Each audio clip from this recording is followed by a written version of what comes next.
My name is Samer Sidani, and I met Barbara through family relations.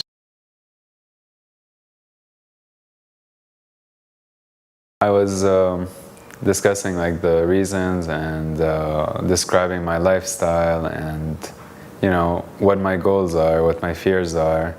It was just very relaxing to share things, that I felt like that was a big part of it. That's the therapy part of it, was just hearing myself speak, these ideas and thoughts, and having the tool of hypnotherapy kind of helped me figure out how to make things better for myself. So I feel like Barbara was a huge facilitator, but what she says is true, is that she's helping you help yourself. She's giving you the tool.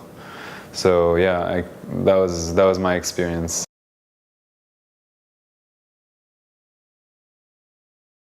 Yeah, I was afraid of being too distracted, because when I try to meditate, I always hear like a song playing in my head or something like that, and I thought it would be too distracting to focus. But her voice was very soothing. The environment is very suitable and relaxing, so it was easy to just disconnect and detach, and yeah.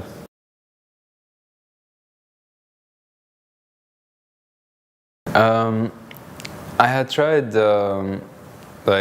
reading self-help books and speaking with people, and I only discovered that people's perceptions and opinions and advice are always very specific to their personalities. So I was always open to getting some kind of professional guidance, but never really had the opportunity, and kind of imagined that maybe it's not for me, maybe it's not going to work, maybe hypnosis is specific to the person, and sometimes doesn't work, and it just did. From the first time I felt like at some point I was in limbo, between my thoughts and where I am in the room. But every time it got better and better, and it worked more and more, and I was in a deeper state of, I don't even know what it's called, like mental bliss, or it's that place that Barbara talks to you through, where when you reach it, that you make more sense of what you're feeling, and anxiety and worries and external things are all out the door.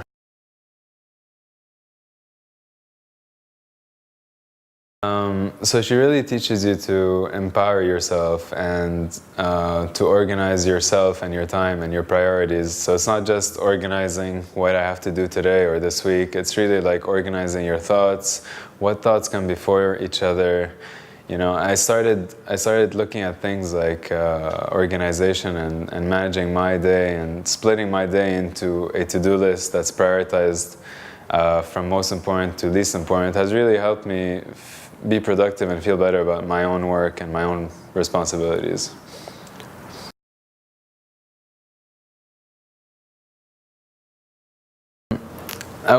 I would say I was afraid. I was too distracted by my own thinking and my own thoughts. Even speaking to her, I even expressed how my anxiety comes from hearing myself speak and then looking into the person's eyes while they're listening and thinking, what they're seeing, what they're about to say.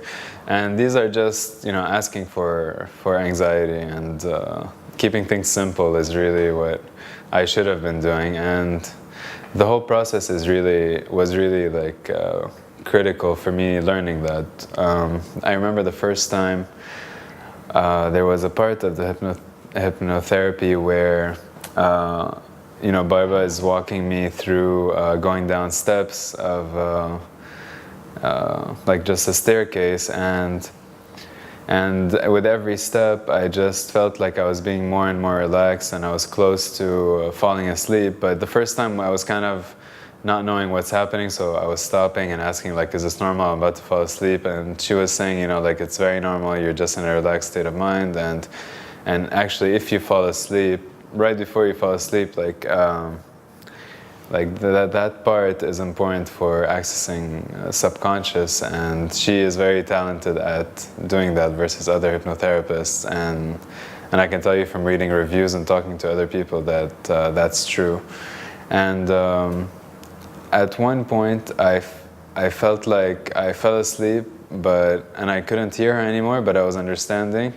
So that's how I knew that it was real, because after that, you know, and I was very hard to, you know, like a hard egg to crack, or what did they say? Hard something to crack, because I was walking in saying maybe it's a placebo, and even if it is, it might benefit me, but even though I was trying to resist the effects, I had like one of the calmest drives back home in maybe that whole year, because I was always anxious and nervous when driving in LA, and it was really serene, and I was singing with the music and stuff for the first time in a while. So, and that was something she was focusing on, because she could see I wasn't happy, and I was describing a time when I was happy and what was different, and she helped me kind of understand that things are just the same. It's a different time, different circumstance, but just like things have to be separated, things have to be kept in the past, and just mental clarity is really what helped me kick my anxiety out the door. And you know, she helped me with understanding what my anxiety comes from and how to deal with it and how to organize my thoughts and my life as a result, or around that, you know. Yeah.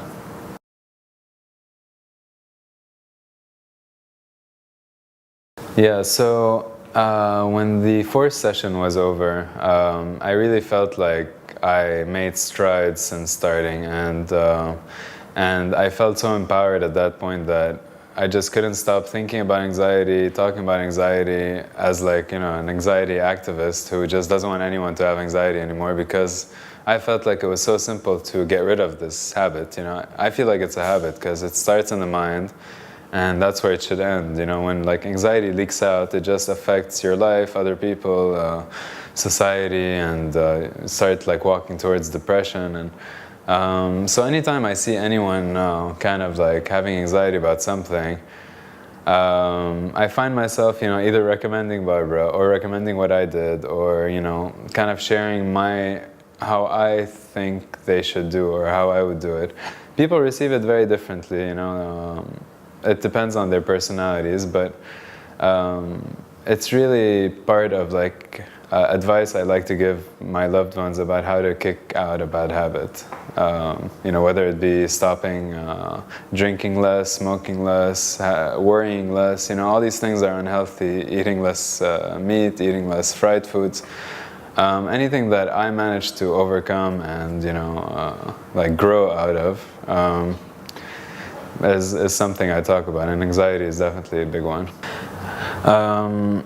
And now, a couple of years later, I can happily say that that I'm in a very, you know, calm, organized, successful part of my life, and I don't think I could have done it without overcoming my mental stress and anxiety 2 years ago. And I've recently lost about 45 pounds in 6 or 7 months of like hard work and working out, you know, hard work at the gym and kitchen.